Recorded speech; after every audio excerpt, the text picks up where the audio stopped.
All right. Really interesting question over the weekend. How do I stay tenacious about a project over the long term? How do I avoid feeling like giving up when I hit blocks or blocks to my goals and objectives? If I start questioning my own original motivation that propelled me to start this journey, is it worth the effort?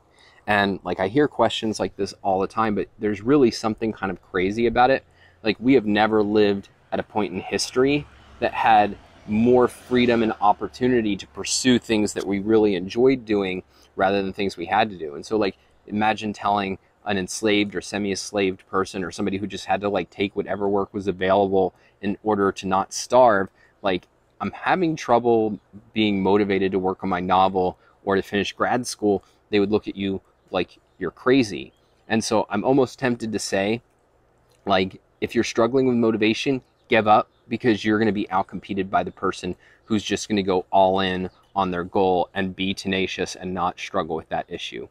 But that said, like there is a real issue here. I'm not like, I wouldn't belittle it, but you need to keep it in perspective. So a few thoughts on this issue. So the first thing is like, why are you struggling with motivation? And often it's, are you pursuing really a goal that matters to you?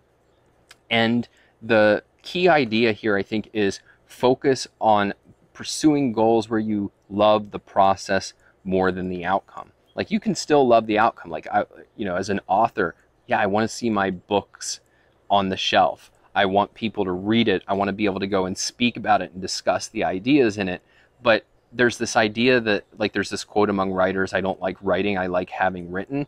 And I think that's the most ridiculous, BS, pathetic sort of attitude. You're going to spend most of your life writing, not having written. And so you better damn well enjoy the writing. And so if you don't enjoy the process, then you failed already. And yeah, you should pick a different goal. And usually when people don't enjoy the process, it's because they set a goal for really bad, often secondhand reasons, which is like they're out to please somebody. They're out to prove something about themselves. They have a certain image that they want to achieve about themselves, and it's not really a first-handed goal that you just love the work. So you got to pick something where you love the work.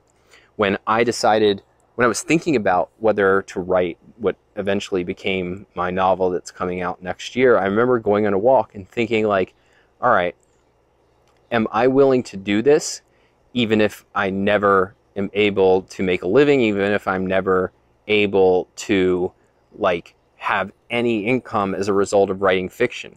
And that was a big question, right? Because I was going to have to I had a full-time job, I have a family, I was planning to move across state lines. And so it was not like I was flowing with time, and I was going to have to wake up at 4:30 every morning, work on this, and then do all the other things I had to do. And I just enjoy it too much. It gives so much meaning to my life to have this core creative project that's like giving meaning to my days that, yeah, absolutely, I'm all in on it. And so like, that's the attitude I think you have to have. Now, every goal is going to have a price. That is, like, even the best ongoing day-to-day process is going to have pieces of it that maybe you don't like, particularly on the front end. And so one of the things that I'm always thinking about and encouraging others to think about when they're pursuing a goal is like, either find a faster way or suck it up and pay the price. So for example, in my own life, like I wanted to teach and write about philosophy, specifically the philosophy of objectivism. And my initial thought as a teenager was, well, then I'm going to, go study philosophy in school. But once I got to academia, I was like, I don't want to spend 10 years jumping through what I thought were largely arbitrary hoops in order to have a career where 90% of it was doing like work that other people in effect are saying, this is the kind of work you should be doing. This is what our little club values. And so I was like, no, I'm not willing to pay that price. And so is there a faster way to my goal? And it was, yeah, I'll just start trying to write and speak and communicate directly with the public and try to make that really valuable. And so that's kind of the trajectory I went on. Now, a different example where it went the other way was I reached a certain point in that career where I had had a lot of success, but I still couldn't operate at the level that I wanted to do the work that I thought, to execute on work that I was fully proud of and that was fully achieving the effects that I wanted in the world. And so I had the opportunity to go work with a person who I thought could teach me those skill sets, Alex Epstein. And that meant stepping away from like my career as a public author and commentator largely. Like, it was helping somebody else express their ideas their way. And yet I thought, yeah, there's no question that this is worth doing for several years, because I needed that skill set. I wanted that skill set. And that was a price worth paying. So yeah, you want to always like search for the fastest route. But if the fastest route means paying a price, like, you pay it or you give up the goal. Then you should always be free, and I mean, you should renegotiate a goal based on new information. So to take another example from my career, this was another factor that kind of led up to the decision to work with Alex, which is I had decided to go all in on, okay, I'm going to apply philosophy in the realm of finance, and I was going to deal with finance policy. And there's a lot about it that I was really excited about.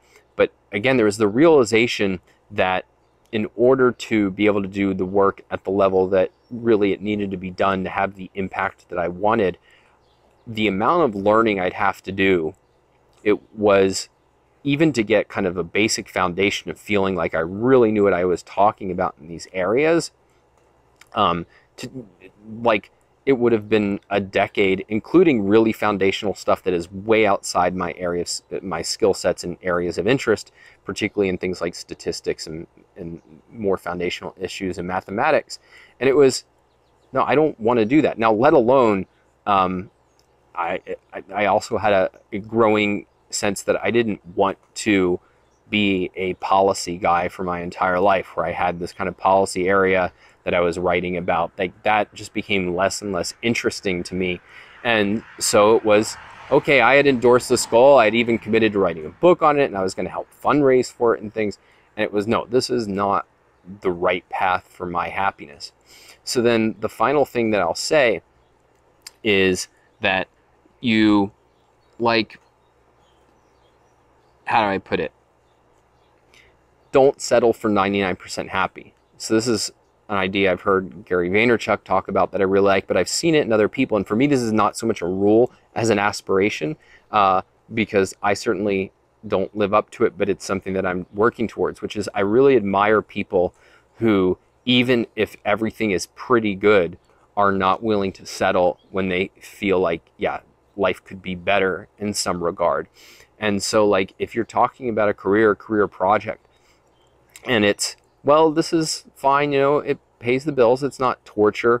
But if you're not 100% satisfied, like, do something about it. And I really, you know, if you can't make the threshold 99, you know, if you can't make the threshold 100, at least make it like pretty damn high. Whereas I see people settling for like 40 or 30 or 20. It's like, if my life's not a complete catastrophe, I'm unwilling to take any amount of risks or rearrange things as to get something way, way better.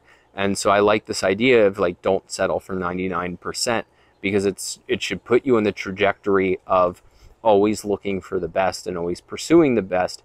And, you know, that's, I think, really going to lead to the most happiness in life, and there's really nothing else to pursue.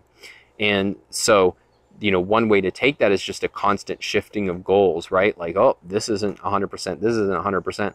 But if you recognize that any process, including a process you love, will have things you don't love, then it's not that you're throwing out the entire pursuit. It's that you're, well, how do I delegate this part of it? How do I eliminate this part of it? How do I minimize that part of it? Always being, to say never settle for 99% means always be in the premise that anything that is less than ideal can be made better, and, you know, it can take thought about how to make better. So I hope that gives some helpful advice. But really, the issue is not cultivating motivation or even maintaining motivation. It's doing what you want to do. If you do what you want to do, you will be motivated. And that's sort of like the big picture that I think will set you on the right course. So let me know what you think. Subscribe to the channel, share the video, all that good stuff, and I will talk to you tomorrow.